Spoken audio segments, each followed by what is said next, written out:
I'm going to turn the mic over to Jeff DeBoer, my good friend from the Real Estate Roundtable. This is another one of our sessions that's live on video. So for folks watching us out there, I hope you've enjoyed what you've heard so far from the terrific first two panels. This will be another great one about what's happening in Washington and how it's affecting us in real estate around the United States. So I'll turn this over to Jeff DeBoer. Thank you, Jay, and obviously thank you and DLA Piper for hosting this event again. Just one little quick word. Our panel is called The Intersection of the Real Estate Industry and Public Policy.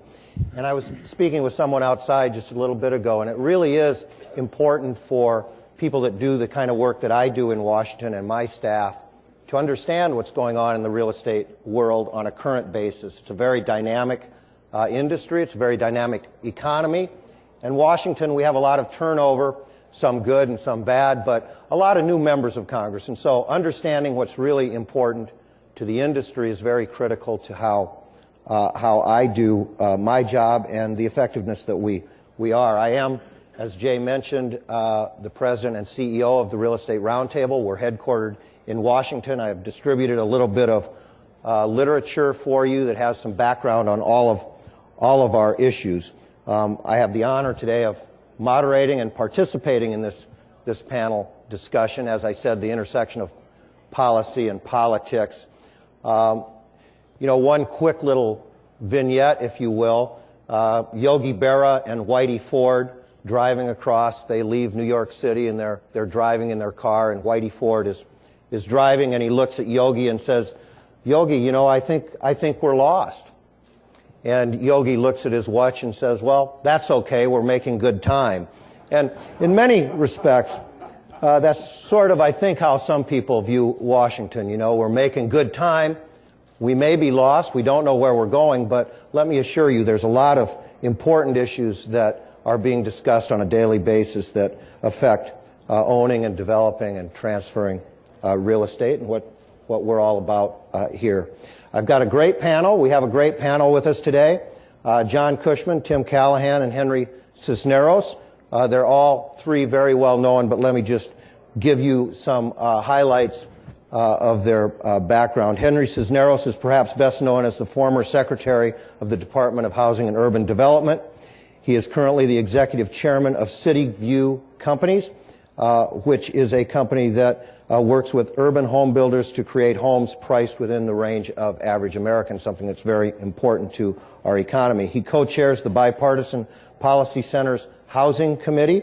His community building, if you will, career began at the local level, where he was 3 terms a city councilman, and in 1981 elected mayor of San Antonio. After completing 4 terms as mayor of San Antonio, he formed a fixed income management firm, and then in 1992, President Clinton appointed him to be Secretary of the U.S. Department of Housing and Urban Development. After leaving HUD in 1997, he became president of Univision, and he currently continues to serve on the board of Univision. He served as the president of the National League of Cities, deputy chair of the Federal Reserve Bank of Dallas, and is currently an officer of Habitat for the Humanities. He remains active in San Antonio's leadership, where he is chairman of the San Antonio Economic Development Foundation. He's currently a member of the board of the Bill and Melinda Gates Foundation and the Eli Broad Foundation. Holds a Bachelor of Arts and Master's degree in Urban Planning and Regional Planning from Texas A&M. Earned his Master's in Public Administration from Harvard and studied urban economics at MIT. He also has a doctorate in public administration from George Washington University in Washington. He has over 20 honorary degrees from leading institutions around the country. Tim Callahan currently serves as president and CEO of Callahan Capital Partners. Prior to founding CCP, Tim served as president, CEO, and director of Trizec Properties. Before that, Tim was trustee, president, and CEO for Equity Office Properties, during which time the office portfolio grew from 32 million square feet to approximately 125 million square feet. Prior to joining the Equity Group Investment, he was director of Development at the Edward DeBartolo Corporation. He's a member of the Real Estate Roundtable and a founding board member of the UCLA Ziman Center for Real Estate. Tim earned his BA from the University of Notre Dame. Finally, John Cushman. We all know John, leader in the commercial real estate industry, as chairman of the board of Cushman Wakefield. John is responsible for the domestic and global formulating strategic policies for the firm. Prior to becoming chairman of the board, he was acknowledged by many in the media as the top office leasing broker in the country. John began his career with Cushman & Wakefield in 1963 in New York. In 67, he moved and formed and started Cushman & Wakefield in L.A. His brother Lou and he started Cushman Realty in 1978 and ultimately merged it with Cushman & Wakefield in 01. John negotiated the largest office lease in the world, the Merrill Lynch 4 million square feet deal at the World Financial Center. He's also completed numerous corporate relocations, too many to list here. Importantly, John recently completed service as the National President of the Boy Scouts of America, and he currently serves as a member of the Scouts Executive Board and trustee of the Scouts. He's formerly a member of the Real Estate Roundtable and currently a member of the Real Estate Roundtable, active in ULI and a variety of other activities, and serves on has served on the boards of 14 public companies. So obviously we have a terrific panel to talk about, again, the intersection of real estate and public policy. Now, there's a lot that has been going on in Washington just this year. Obviously, tax reform is on the table, and that means things like capital gains and carried interest and FERPTA reform, and even the taxation of partnerships and REITs. But it also means other issues like incentives to make your buildings more energy efficient. So tax reform, big on the plate in Washington. Also issues relating to GSEs and lending capacity and bank policy, lending policy in general. We also have the Terrorism Risk Insurance Program, which was put in place following 9/11, but it is now set to expire in 2014. And then finally, like all Americans, our industry is highly concerned about what happens in immigration policy and infrastructure. So we're going to talk about all of these issues today. We're hopefully going to cover them. We'll leave a little time for questions from the audience. I will invite you again, if you have some other details, you can look at our brochure and learn about the issues. Feel free to contact me or my staff, whether you're a roundtable member or not. So let's set the stage for the conversation. Maybe we could get a quick snapshot of how you gentlemen see the current economy in the real estate markets, and then we can talk a little about public policy. John, let's start with you. How do you see real estate markets in general, velocity flow, maybe asset values, and so forth? John? Thank you, Jeff. I think I'll focus my remarks on the office sector. And you didn't say whether you wanted to talk domestic or global, but I'm assuming domestic.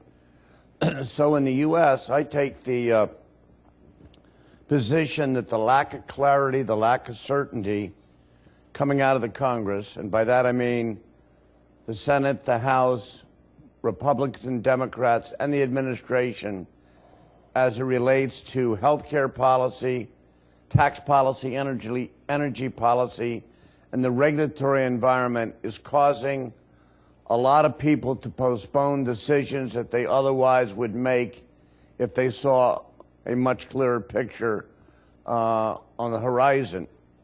So what does that mean? It means that it's going to impact everything. It's going to impact velocity. Clearly, the vacancy rates are still too high. In the CBDs across the country, it's about 13%. Leasing velocity in the first quarter in the CBD was down year over year. In the suburbs, it was flat. So what I see is a very choppy water, very uneven. There are a few markets that are red hot. To be more specific, that would be Silicon Valley, the Peninsula, the Bay Area, San Francisco, and Houston, Texas. They are really very dynamic, very robust. 2 years ago, of course, that would have been New York City, but New York has slowed down. And some interesting situations as it relates to absorption. Absorption, I was looking at the numbers on absorption, and the change in occupied space in the CBDs was year to date is negative 47,000 square feet, and last year on the same quarter, it was positive 743,000. An amazing difference is what's happened in the suburbs, where the overall absorption was a positive in the first quarter this year, 3.3 million square feet, and that was up from 797,000 year over year in the suburbs last year. So my bottom line take on it is it's going to be uneven, it's going to be choppy, and there's no quick fix. It's going to be like this for a while. Tim? Well, just along the same themes, we're in the office business nationally, and I refer to it as a very bifurcated market. I mean, if you look what's happened over the last 3 or 4 years, there have been some bright spots, and certainly some of those bright spots are the headlines that people see. But I think if you really look broadly into the universe of all real estate product, there have been some winners and some losers, or maybe not losers yet, somewhat undetermined. When Jerry and Sam were talking before about the early 90s, I was with Sam at that point in time. And first of all, there was a clearing in that point in time of bad real estate. So a lot was on the market, just wasn't any capital, and very few people had it. Sam fortunately had it, so he was very active. But it was a very unnerving time because it was really hard to determine value. I think that when we started in this downturn 4 years ago or so, where people thought the same thing would occur, it hasn't generally, but it doesn't mean that it still couldn't. And I think that's the thing that I don't believe that Washington really has an understanding of. When you look broadly across the universe of products out there in the real estate area, it has tremendous impact on the national economy.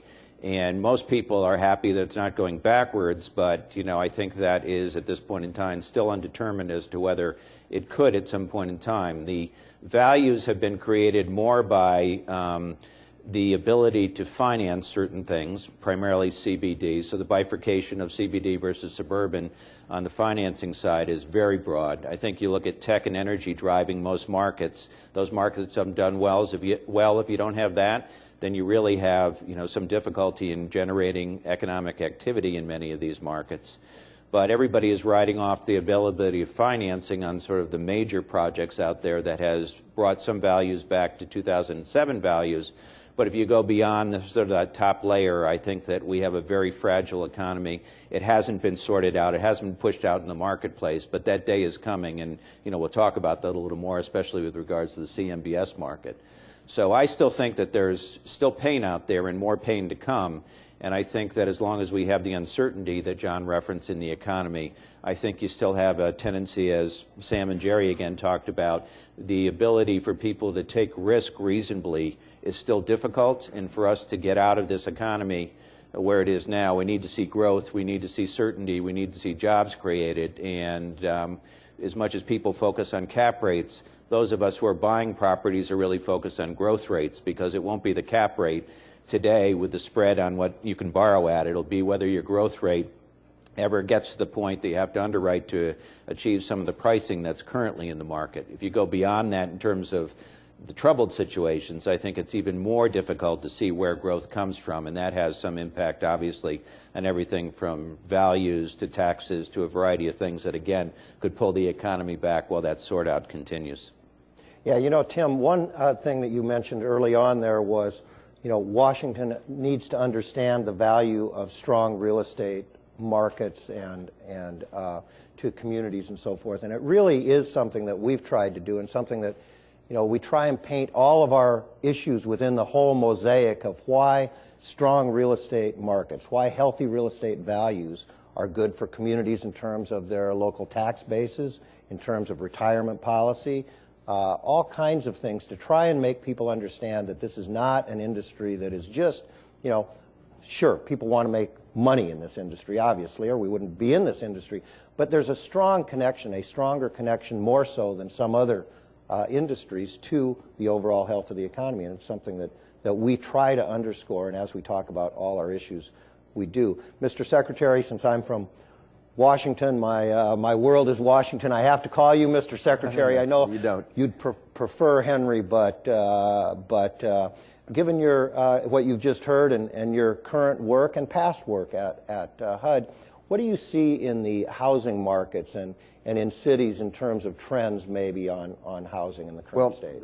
Residential is what I will speak to because it's what I do. Our company raises institutional capital and invests in middle-range housing in cities. So it's the part of the real estate sector that we watch.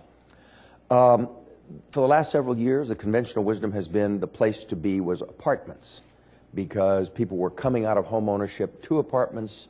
There was a backlog of young professionals who needed to have a place to live.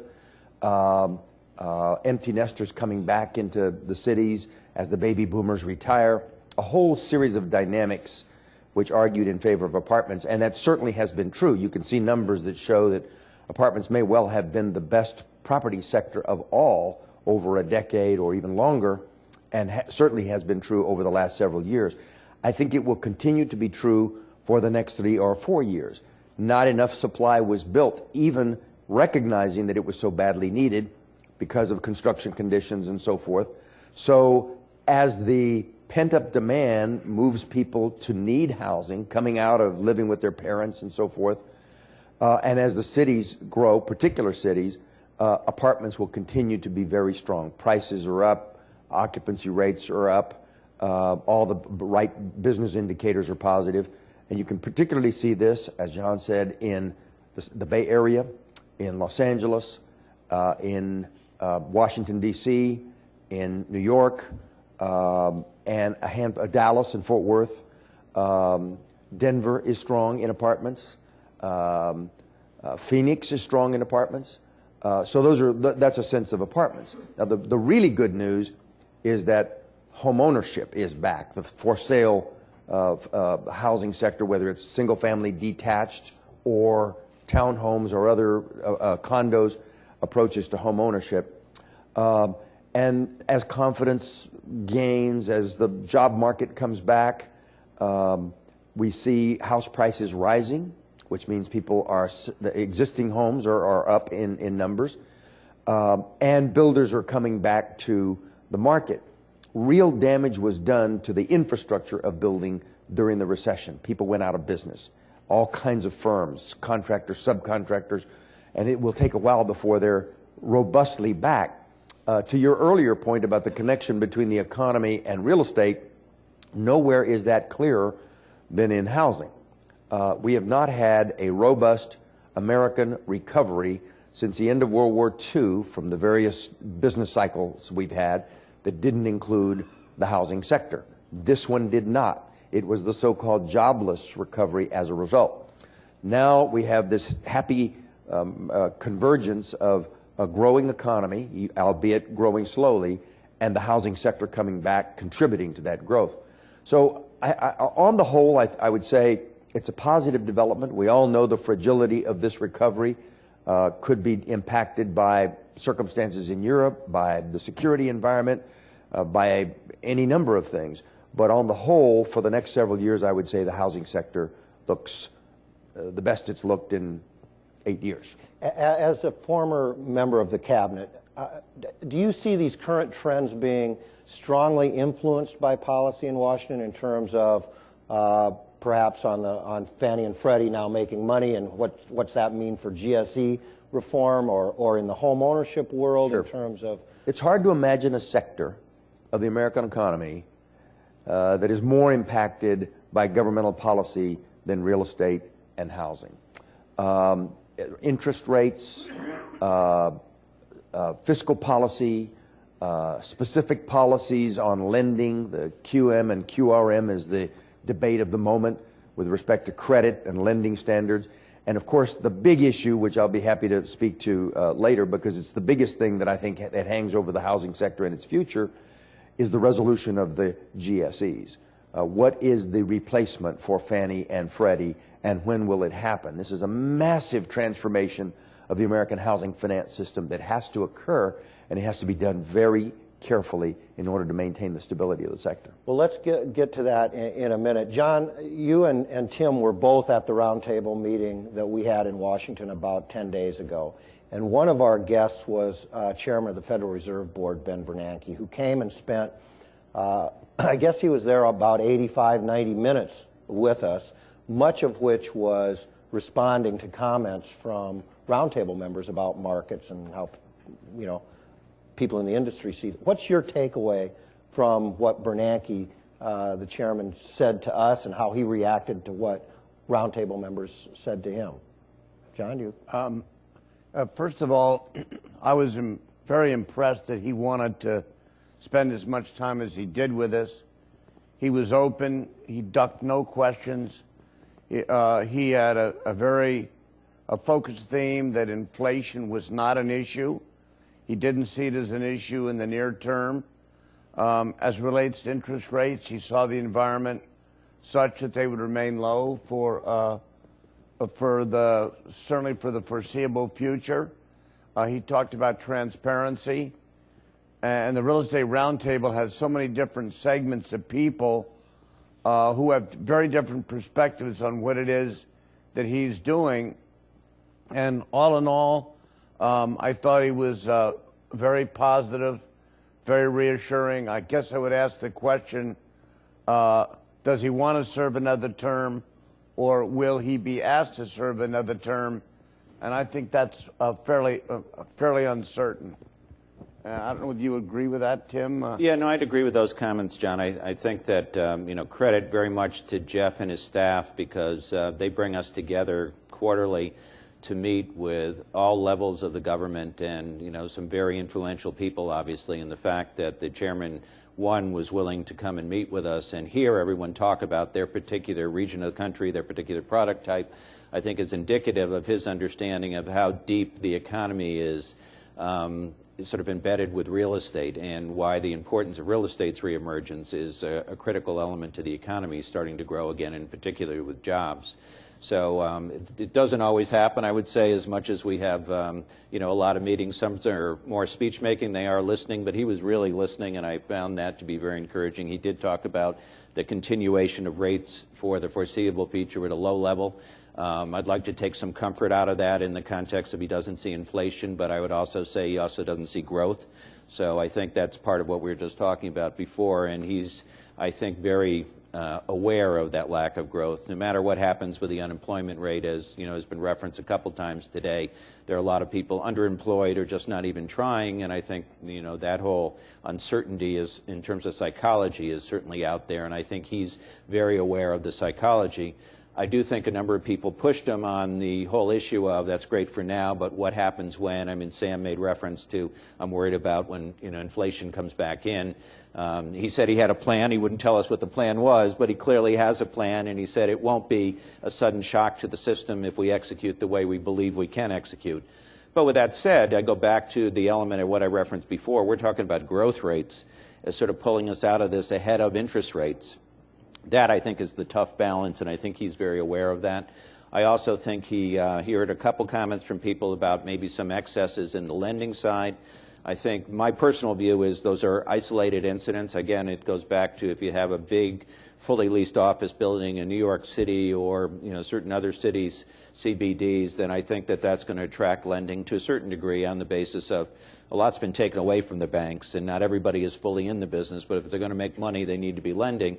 I don't think that's a broad lending philosophy, and I don't think the excesses, certainly at this stage of the economy, are anything close to what they were before. But he did want to hear more about that and make sure that they weren't creeping back into the system, which I think, again, is from a prudent standpoint very solid. Jeff, if I may, I think Bernanke saved the country from going off the cliff. I know there's a lot of controversy about the decisions that were made in 2008 and the subsequent years on the holding of interest rates so low for so long. But I think the country was really on the edge of the precipice. And the initiatives, not only on interest rates, but also to save the banks and put in some of the stimulant strategies on the fiscal side, brought the country from the edge of what could have been a very serious global depression. So he's done, I think, a very responsible job and deserves major appreciation from the country. My guess is he probably has finished his time, though he might, it might be important to ask him to stay. My guess is there's a kind of a new wave of thinking. There's all kinds of stories now about who his replacement will be. So Washington, I think, is betting that it'll be somebody else. It's a great parlor game. It's unfortunate that the Fed has had to work in a context of such larger uncertainty, however. They've had to keep interest rates where they are because everything else was coming apart. The sequester, for example, I think it remains dangerous in terms of what it's doing on the fiscal side and what it means for growth. It's almost as if everybody's worried about fighting right now. Already the dominant theme is the 14 midterm elections and all kinds of decisions, whether it's fights over guns or fights over immigration or fights over sequester and fiscal policy, are occurring in the context of who's going to have the upper hand for 14. And there's really kind of no guiding hand saying, what about growth? What about the economy as the principal, kind of guiding factor? Yeah, I think that view was, well, let's just say there was a great amount of affection in the room for the chairman and what he's done. Good. In terms of interest rate policy and past action in terms of Congress, as you mentioned, can't react very quickly if they can react at all.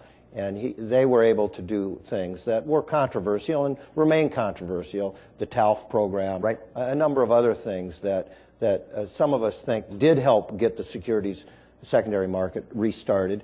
And so there was a great deal of affection in the roundtable room with the chairman.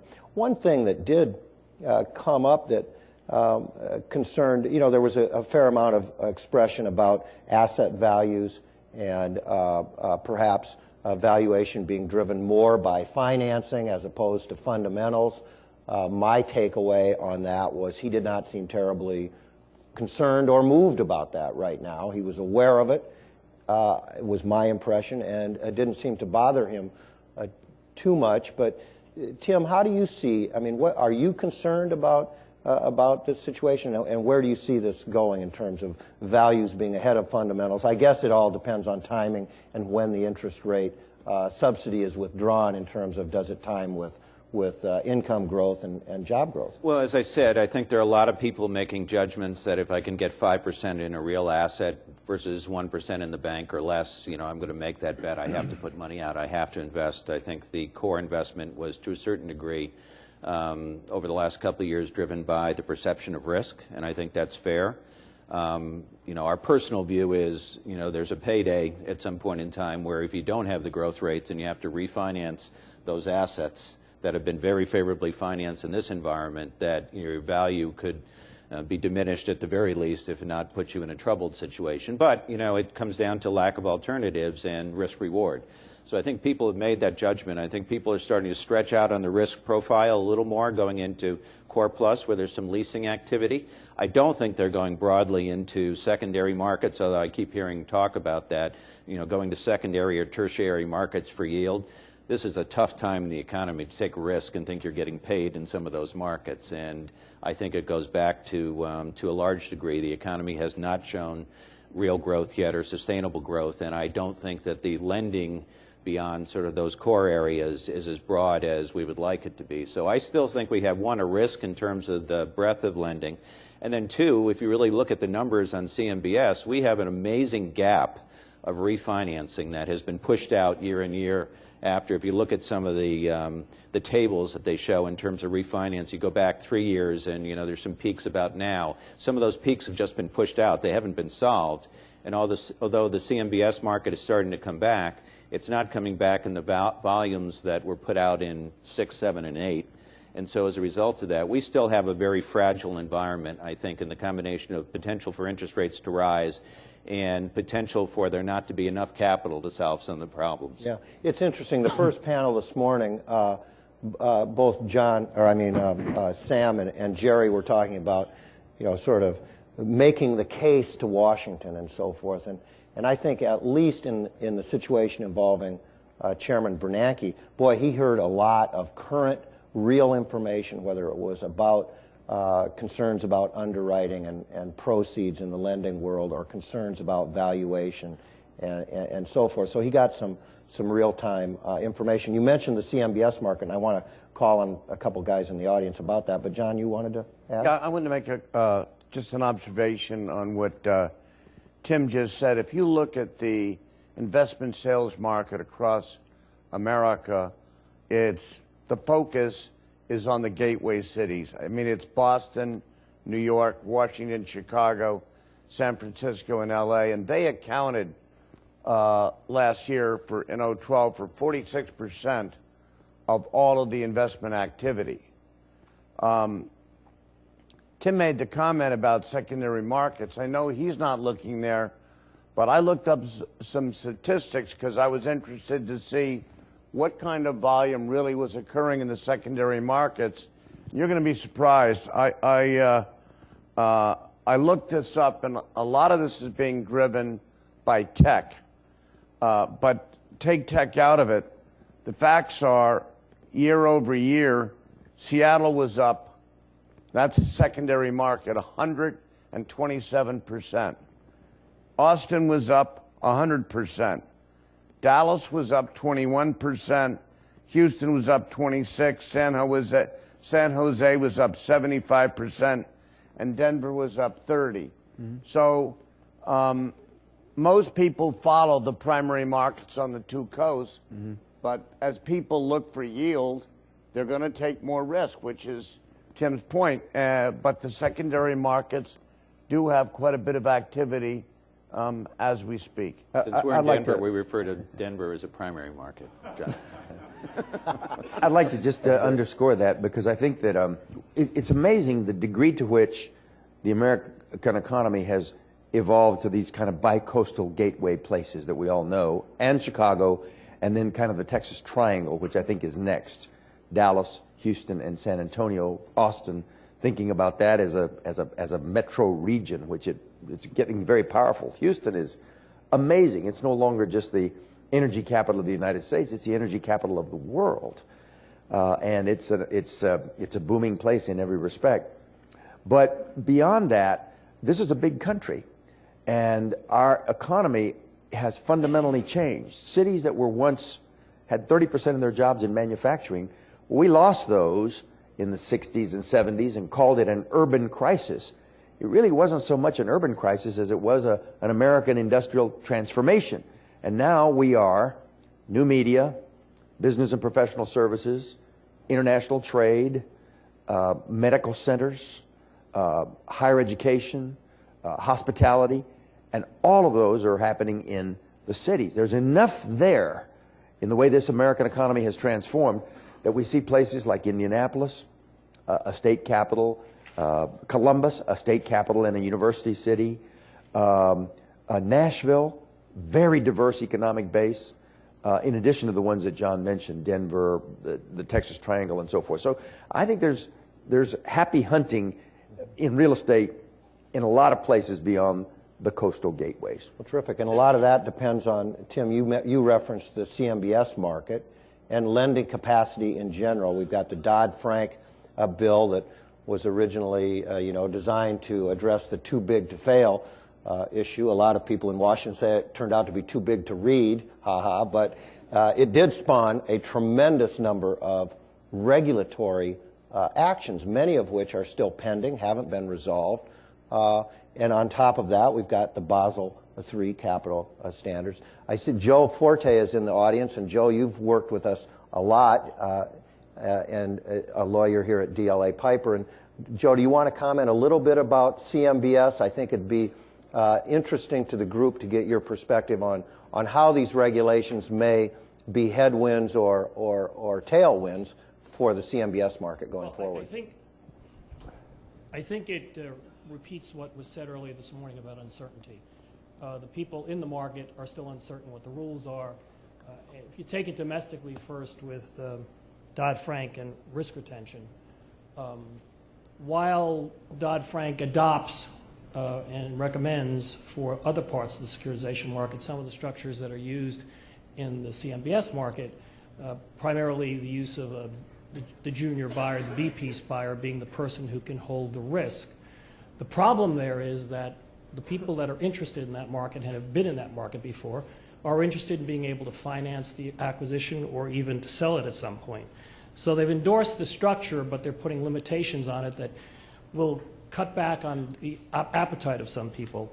Now, that inability to finance, or there was a reason for that, and that was because of the growth of the collateralized debt obligations and how the market got out of control. But the question is, do you throw the baby out with the bathwater? Do you destroy the structure? Secondly, the question is whether the percentage of that 5% that has to be held is the proceeds or par. And the problem could be that the B-piece buyer has to start buying almost as far up into the capital stack as investment grade to be able to get up to the percentage they need if it were one or the other. Lastly, in that area is the premium recapture, which is not contained in the bill, which was the brainchild of one particular regulator who thought that in securitizations that nobody should make any profit until the end of the securitization and we see how it's done. Sort of like you sell sandwiches and you buy all the stuff, but you can't collect the money until everybody's eaten their sandwiches and digested them. So it's sort of an odd structure that they were proposing, but that's what they were proposing. We were told it's dead, and I think you said earlier today, there's still people out there trying to, and that will effectively kill a lot of the interest in the market. The uniformity approach is a question too. When Dodd-Frank was first passed, the SEC ran out with a bunch of rules about disclosures without consulting with other people. It became an issue. If they start doing that again and arguing about what the procedures are going to be, because there are 6, 7 federal regulators trying to craft these bills. We've been promised them at the end of the year. They promised us that last year, and we still haven't seen them. And lastly, on the domestic side, there's this concept of a qualified mortgage. If banks or lenders made these qualified mortgages, they wouldn't have to worry about risk retention on the commercial side. Now, they've done that on the residential side. There are 33 requirements, and the estimate of the Mortgage Bankers Association is that 0.5% of all of the residential mortgages in the United States would meet the qualification of qualified mortgages and those regulations. On the domestic side, you mentioned Basel III. That's even a little bit more catastrophic for securitization, and that's because the requirement of the capital reserves is such that below the investment grade, actually below the senior level, the percentage of capital that are required are astronomical.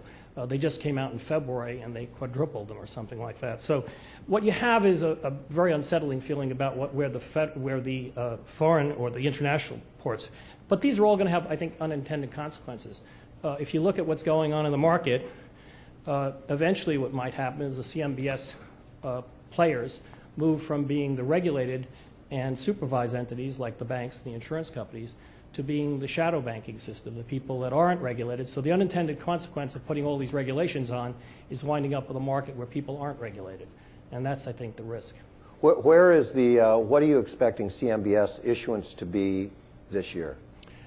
Well, last year they expected 33, and it came up at 48. We had a very strong end of the quarter, last quarter. This year they're expecting, they've been talking about 50 or 65, and now the bid is up to about 85. And I think we've done already what we did last year so far this year. What's an appropriate size market? Well, it was 260. Tim was saying there's $1.7 trillion rolling in the next 5 years, according to BlackRock and a lot of other people. In fact, they've revised those numbers, and they think that because the players in both leverage finance and the high yield market are all the same players, that number is closer to 2.4, 2.5 trillion over the next 5 years. Between the capacity of life insurance companies, the strictures on the banks, the community banks that are doing lending, we don't have the numbers. CMBS would have to grow significantly. People think that probably the optimum number is 100 billion, but that's not going to do it for what we need to do in the next couple of years. Thanks a lot, Joe. So maybe a quick question, one-word answer before we get to the issues that we're really, some of the stuff we're working on. But For the real estate industry and the economy, we're a reflection of the economy. We are the economy. It's sort of the other side of the mirror, I guess. But what's the most important public policy area that should be worked on? Is it jobs? Is it tax reform? Is it education? Is it immigration? Or just instilling certainty? Pick one. I can't do it in one word. I'll do it in four. All of the above. I'd prioritize jobs. I think that's severely lacking, and that's, as I said before, I think the psychology of the American people driven very much by the availability of jobs, and it hasn't happened. Yeah, I agree. I think whatever it takes to generate growth defined as jobs. Well, let's talk about a few of those things then. First of all, immigration is back in the news in a big way. We have this group of 8 senators, bipartisan group, that wants to put forward a bill that might address this issue. From our perspective, obviously we want a stable, growing workforce. We want an intelligent workforce. We don't want to educate people and send them back out of the country. Within the immigration proposals, there are caps on various types of workers. For example, in the construction world, they're proposing an annual cap of only 15,000 visas for construction workers, and in some markets, particularly in the Southwest, that would not meet the demand down there. And so there's parts of the immigration proposal that are coming together that are very good, and some that could be worked on better. John, do you have any comments on the immigration issue in general? Well, I mean, clearly it's one of the biggest barriers as it relates to competition for workers, for all of us in the real estate industry. And I was fascinated by the article this morning in the Wall Street Journal that focused on Paul Ryan's comments, and he sees this very much, and I agree with him. It's a pro-growth approach that he has, and he talks about entrepreneurial spirit. And I mean, we have a reality check here. We have 11 or 12 million illegal immigrants in the United States, and the thought process that we would ship these people back from where they came is ridiculous. We need these workers. They're critical to the foundation of the country, and most people don't take into consideration that it's at all levels. It's the people who work in agriculture, who work in the kitchens. It's not just those people, though. It's the people who work at Caltech and Stanford. The students go there, and we'd like to keep those highly educated workforce for Intel and Cisco and Apple and so on, but we make them go home. We make it very difficult. And if you talk to the president of these universities, they can't get the people they want to teach. So we have a huge problem. The EB-5 program has been excellent, but we have to make that permanent. I think the Senate is well on its way to doing that. But this is all about human capital, capital resources. It's a critical element of what makes America the great country it is, the diversity and so on. So I'm with Paul Ryan and the position he had today in the paper for very comprehensive immigration reform. You know, John, you mentioned within immigration this EB-5 program. This is something that has been around for 25, 30 years or so forth, when investors, foreign investors, can invest money in a U.S. operation that is going to create 10 jobs, and if they put in $1 million, they get a visa. And we used to not really work on this, but going to your point about you have to find areas that you can actually accomplish things. And we did become very involved in this EB-5 program over the last few years because it's something that we could accomplish, that Congress would do, and now proposing to make it permanent would be a very positive thing. Tim, as far as jobs, let's shift a little bit. 2 issues that maybe you could give some impressions on, and then I'll give a snapshot of where they stand in Washington. But before you leave immigration, let me just say a quick word, if I may, on immigration. It's a very hopeful time because there's increasing consensus on the essential framework, which has been since President Bush and Senator Kennedy and Senator McCain co-sponsored measures as early as 2005 that had this same basic framework. Border security, legalization of the 12 million, some process of legalization. That doesn't mean in and of itself citizenship. It means a work permit that makes them legal and not have to hide in the shadows, right? Then skilled workers, adequacy of skilled workers. And then fourthly, a critical piece is a path to citizenship once people have been legalized and proved their bona fides. Because we've never had a system in the country where people were here legally for a decade and had no pathway, no way to become a citizen if they pay taxes, if they play by the rules, follow the law, etc. So all of those pieces have to come together. The really difficult thing is going to be, first of all, the Gang of Eight did a tremendous service for the country in putting those elements together and generating what seems to be a consensus. But the House is saying, and that's the importance of Cantor's comment today, that he wants comprehensive, because the chairman of the Judiciary Committee in the House and others are saying they want only pieces, because they don't think they can get a full House vote for the whole comprehensive package. The fear then is that some critical pieces like path to citizenship, which is essential to its passage in the Senate later, is not included. So this is not by any means done. As hopeful as it is, the timetable is kind of working against us now, because we're already in May almost, and the Senate will finish its work in midsummer. The House will not have time before its recess. So it's very possible that even though it's a very hopeful time, we don't get it done this year. Everybody in this audience who cares about this issue needs to let their voice be heard, that we need comprehensive reform. That's a great set of comments. If you had to guess, I mean, by the end of this year, would you think that anything would get done on immigration, piecemeal or comprehensive? And then if it doesn't, then we're into the election year again of 2014. And which could work in our favor this time, those who favor immigration reform, because Republicans are going to want to have some credentials on immigration reform going into the 2014 election. You don't want to go through another cycle where major segments of the electorate are off limits to you, where you're denied Hispanic votes because you didn't move. To answer your question, I serve on a commission right now, a Bipartisan Policy Center Commission on Immigration, co-chaired by, of all people, Condi Rice, Haley Barbour, Ed Rendell, the former governor of Pennsylvania, and myself. So it's a very diverse, and then the commission itself is that diverse. And I think our best reading is it will be tough to get it done this year. It would be wonderful if it happened, but the House calendar and the approach that the House is taking right now works against it. Again, if someone like Eric Cantor steps up and says, guys, we need to do this comprehensively and we need to do it now, I think that's the backstory in that piece that he wrote today. Right.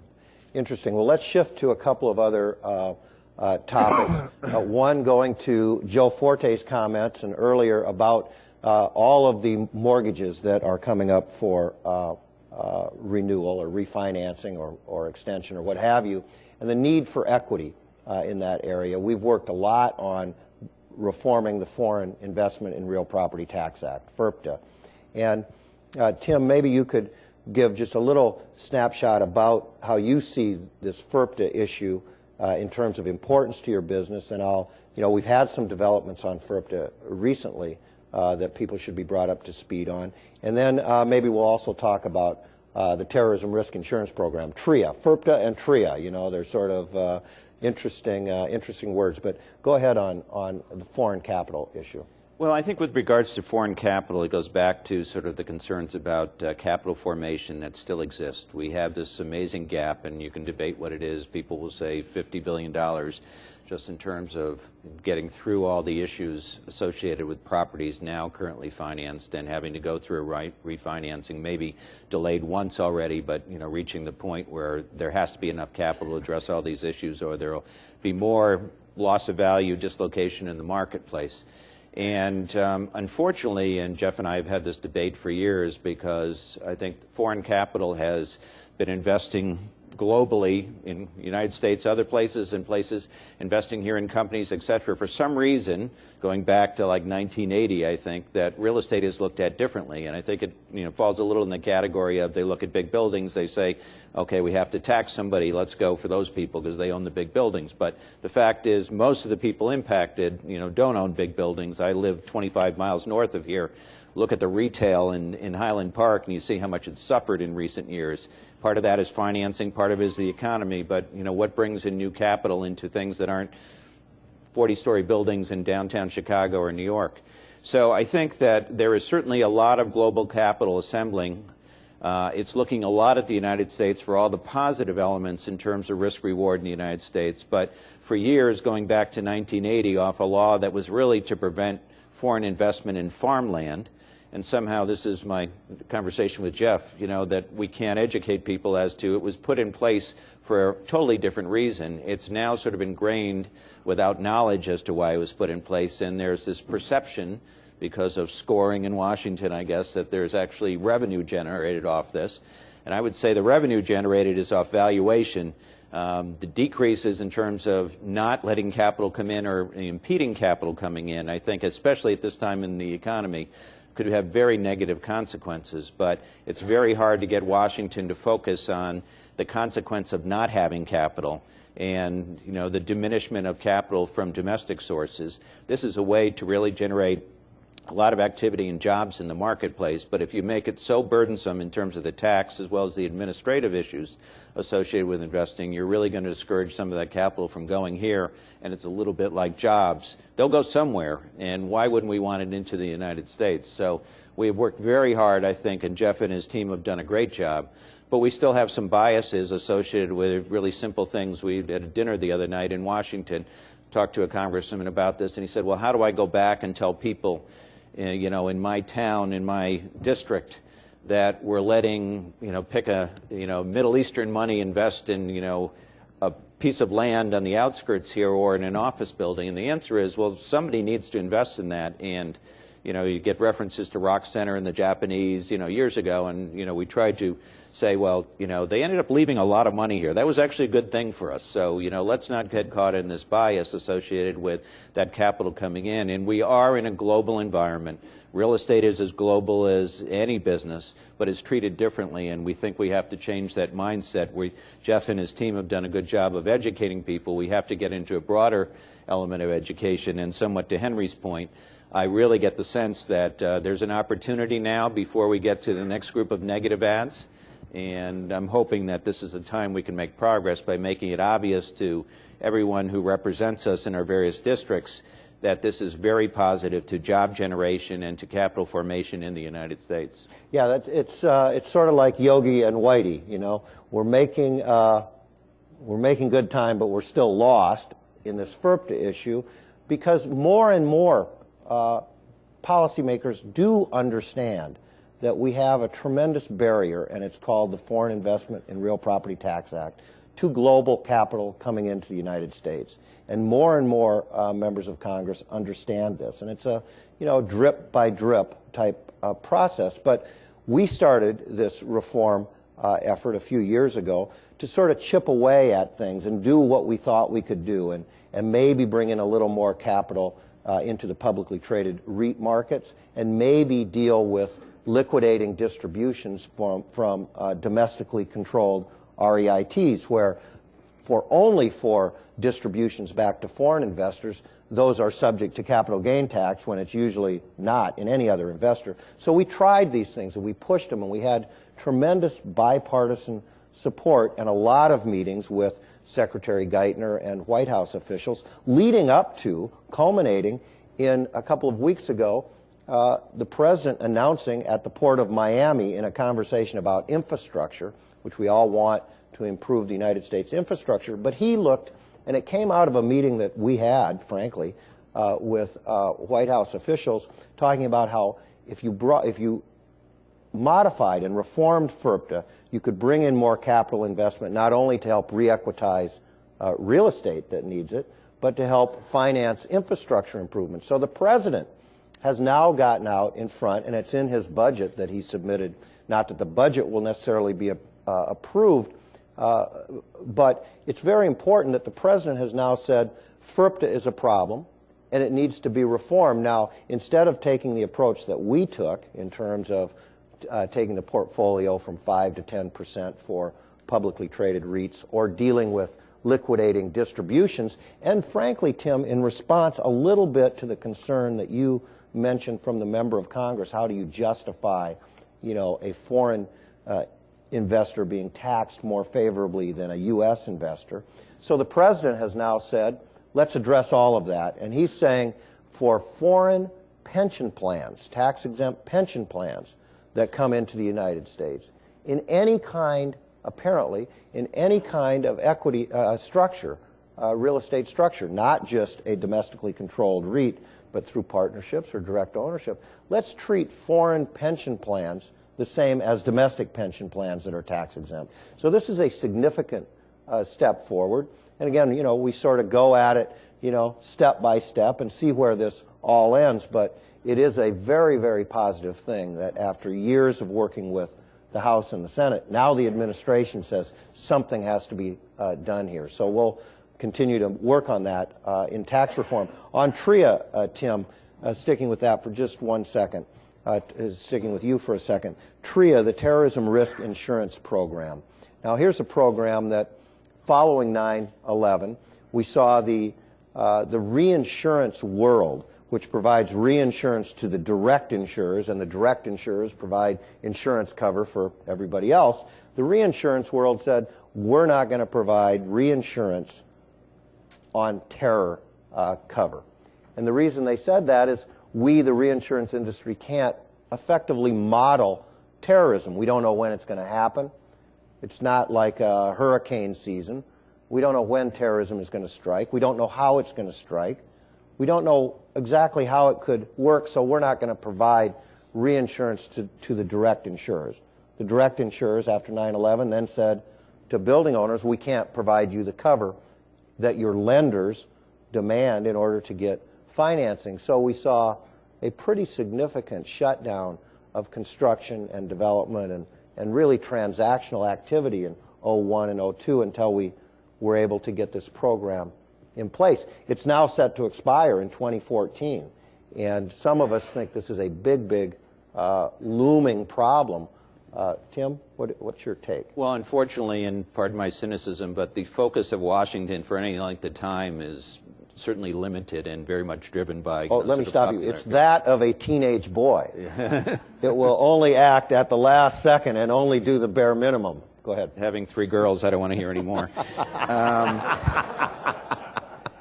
But I think that in the post 9/11 era, we were able to get the focus of Washington, and Jeff and his team spearheaded a lot of people in the real estate industry who made it very apparent to those in Washington why this was essential to basically balance out the economy and not put us at greater risk. I mean, in simple terms, you can't get financing if you don't have this insurance.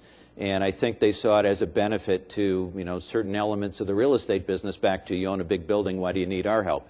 And I think they're missing the point that it broadly impacts the real estate industry, everything from, you know, that small strip center to the big building in every market in the country. So we certainly have made a lot of progress. I think they got it. I mean, to the extent that, you know, our mayor has been quoted in terms of, you know, the opportunities politically in a crisis. Well, we had a crisis and we dealt with it. I think that memories are short, and as much as it's been extended a couple times, I think now, and unfortunately the recent events in Boston probably highlight why terrorism has not gone away. I think now it's getting people refocused on why this is what the government should be doing. It's basically forming a base for the economy, especially in this economy.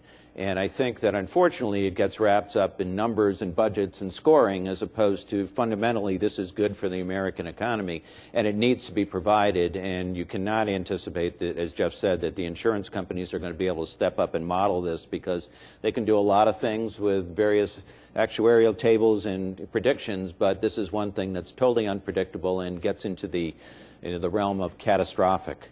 So unfortunately, much like we just saw with the whole issue with the furloughs at the airports, it takes sort of a broad outreach and a scream from the American public to get people to focus at points in time. And I think this is one of those times we're going to have to re-energize everyone to get people to focus. And this is not about just the real estate industry.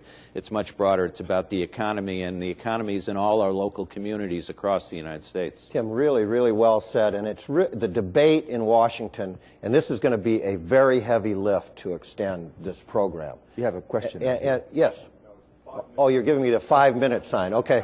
Well, suffice it to say it's going to be a heavy lift, but not for necessarily the reasons that it was a heavy lift to begin with. This is going to be a debate about what government should do and shouldn't do, and the size of government, and whether government should be intervening in markets. And so we need to make the case very strongly about why, in this situation, there is no private marketplace for this product, and the government needs to step in. Since we have 5 minutes, let's we could equally divide 2.5 minutes. Why don't you do GSE reform in 2.5 minutes, and I'll do tax reform in 2.5 minutes. How about that? Needs to be done. There's a broad consensus that the Fannie-Freddie model doesn't work. The hybrid structure put the taxpayers at risk, as we know, immense bailout. So proposals are now seriously being considered. Senators Corker and others leading to create a structure that involves the private sector much more significantly, much more capital involvement on the part of the private sector in originations, in assessing credit risk, in every step of the process.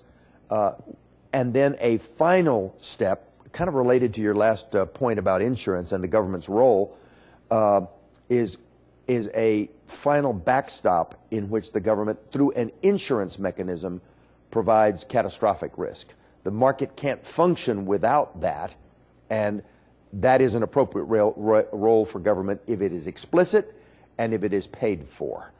And that's the key.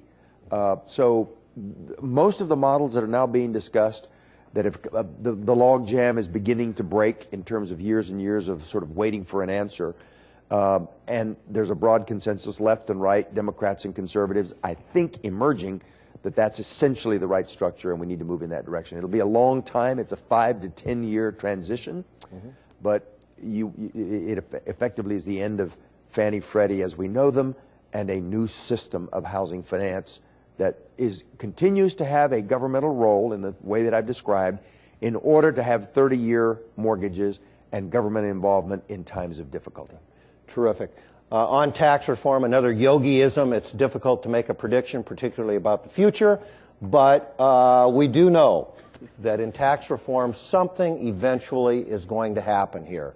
And it's either going to be base broadening, elimination of deductions and credits and exemptions, with that revenue raised to go to fund lower tax rates, or it's going to be to fund the deficit. But eventually something is going to happen here. There's a lot of activity behind the scenes. The Ways and Means Committee has 11 working groups. We've participated in providing information to a lot of them. They have one on real estate. They have a group on debt, equity, and capital, one on tax-exempt investors, one on foreign. We've given our points of view on everything, from capital gain to FERPTA, improving the ability to make your buildings more energy efficient through this 179D tax deduction. And we just sort of have to see where it all goes.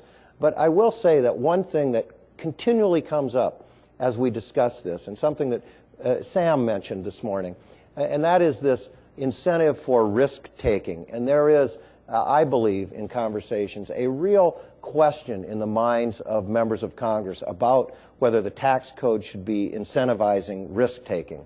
And that's whether through the capital gains issue or carried interest or a variety of other things.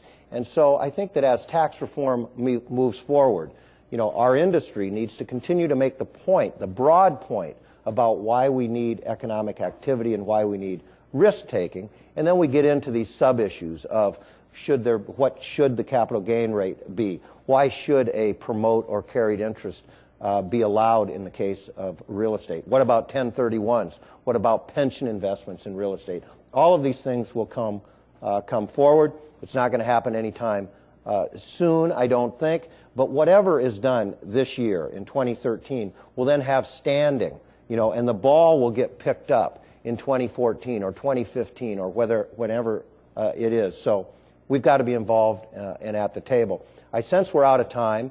I'm certainly going to be around the rest of the afternoon, and I sense these gentlemen are, and you can ask us any questions that you might have about the issues. I guess I would just conclude by saying, you know, whether you're part of the Real Estate Roundtable or not, you should be involved with your organization that you're with, NAIOP, ICSC, NAREIT, you name it, BOMA. These groups need your participation, and Washington needs your information. So please join me in thanking, I guess, the panel. And Jay, thank you very much.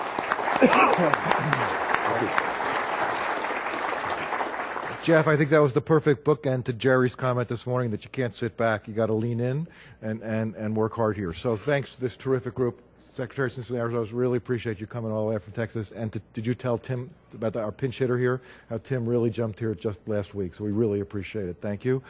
I'm going to ask everyone to clear the room, take your personal belongings, because they're going to set this room up for lunch for about 15, 20 minutes from now. Thanks very much.